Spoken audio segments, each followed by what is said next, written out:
Hello students, today we are going to discuss about a new chapter जिसका नाम है chemical bonding.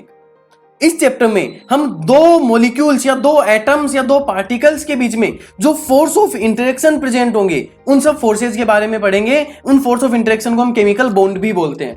सो इसमें basically हम केमिकल बॉन्ड्स के बारे में पढ़ेंगे और उन बॉन्ड्स को या उन इंटरेक्शंस को डिस्क्राइब करने वाली कुछ थ्योरीज के बारे में भी हमने पढ़ेंगे कि कौन कौन सी थ्योरी ने कैसे कैसे उसको डिस्क्राइब किया और कैसे कैसे बताया। तो सबसे पहले चैप्टर को स्टार्ट करने में पहला कॉन्सेप्ट जो हमें पता होना चाहिए, पहली चीज जो हमारे दिमाग में आती है दैट इज केमिकल बॉन्ड। तो बॉन्ड के बारे में मैं आपको एक बहुत सिंपल सी डेफिनेशन बता रहा हूं। वो फोर्स ऑफ अट्रैक्शन जो किन्हीं भी दो चीजों को एक दूसरे के साथ बांध के रखता है, एक दूसरे के साथ रखता है, उसी फोर्स ऑफ अट्रैक्शन को हम बॉन्ड बोलते हैं। तो बॉन्ड की सिंपल डेफिनेशन क्या हो गई? It is the force of attraction जिसकी वजह से दो एटम्स एक दूसरे के साथ रह के एक स्टेबल मॉलिक्यूल बनाते हैं। एक स्टेबल मॉलिक्यूल क्या होता है उसके बारे में हम धीरे धीरे अलग अलग थ्योरीज जैसे पढ़ेंगे वैसे वैसे समझते जाएंगे। अभी के लिए बस याद रख लो कि दो एटम्स जब एक दूसरे के साथ जिस फोर्स की वजह से बंधे हुए होंगे एक स्टेबल मॉलिक्यूल के फॉर्म में, उस फोर्स ऑफ अट्रैक्शन को ही हम क्या बोलेंगे? केमिकल बॉन्ड बोलेंगे। तो आई थिंक केमिकल बॉन्ड की मेरे को डेफिनेशन लिखने की जरूरत नहीं है यहाँ पे, क्योंकि केमिकल बॉन्ड हम समझ चुके हैं। दो एटम्स एक दूसरे के साथ बंधे हैं जिस फोर्स से, वो केमिकल बॉन्ड। अब इसके बारे में और डिटेल में हम पढ़ेंगे धीरे धीरे आगे, जैसे जैसे चीजें पढ़ेंगे वैसे वैसे। सबसे पहले हम पढ़ लेते हैं कि केमिकल बॉन्ड कितने टाइप का होता है। सो केमिकल बॉन्ड जो है उसको हम बेसिकली दो टाइप में डिवाइड कर सकते हैं यहाँ पे।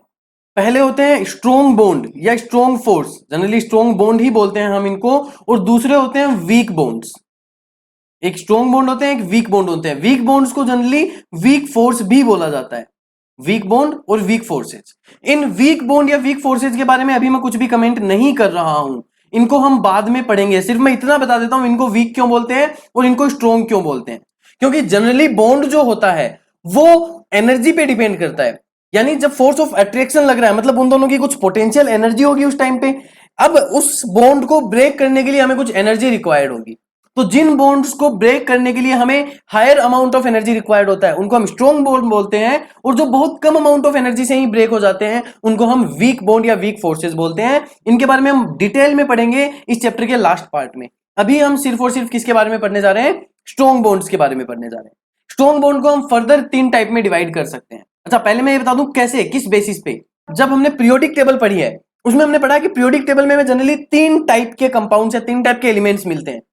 Left side of periodic table को आप देखोगे उसमें मेटल्स प्रेजेंट होते हैं। Nobel gases right most side में प्रेजेंट होती है। जो लास्ट ग्रुप है उसमें नोबेल गैसेज प्रेजेंट होती हैं, और नोबेल गैसेज और मेटल्स के बीच में नॉन मेटल्स प्रेजेंट होते हैं।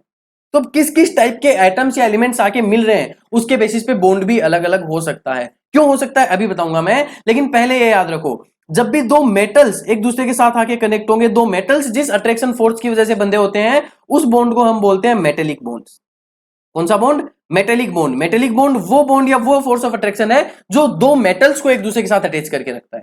लेकिन जरूरी तो नहीं दो मेटल्स ही साथ आए। जब एक मेटल और एक नॉन मेटल साथ आ गए तब क्या होगा?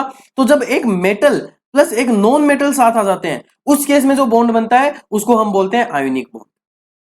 एक मेटल और नॉन मेटल साथ आ गए तो उस बॉन्ड को हम क्या बोलेंगे? आयोनिक बॉन्ड बोलेंगे। और अगर दोनों नॉन मेटल आ गए तो उस केस में जो बॉन्ड बनता है उसको हम बोलते हैं कोवेलेंट बॉन्ड। यानी अलग अलग एटम्स की कैरेक्टरिस्टिक्स के बेसिस पे हम बता सकते हैं बॉन्ड अलग अलग टाइप के होंगे, इसलिए उन बॉन्ड्स को हमने अलग अलग नाम भी दे दिया। दो मेटल्स के बीच में मेटेलिक बॉन्ड, एक मेटल एक नॉन मेटल के बीच में आयोनिक बॉन्ड, और दो नॉन मेटल के बीच में कोवेलेंट बॉन्ड।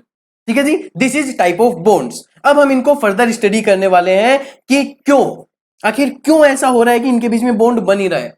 क्यों एक मेटल और नॉन मेटल आ रहे हैं तो उनके बीच में बॉन्ड बन रहा है, क्यों कोवेलेंट बॉन्ड दो नॉन मेटल्स के बीच में बॉन्ड बन रहा है और कैसे वो बन रहा है उसके बारे में हम डिस्कस करने वाले हैं।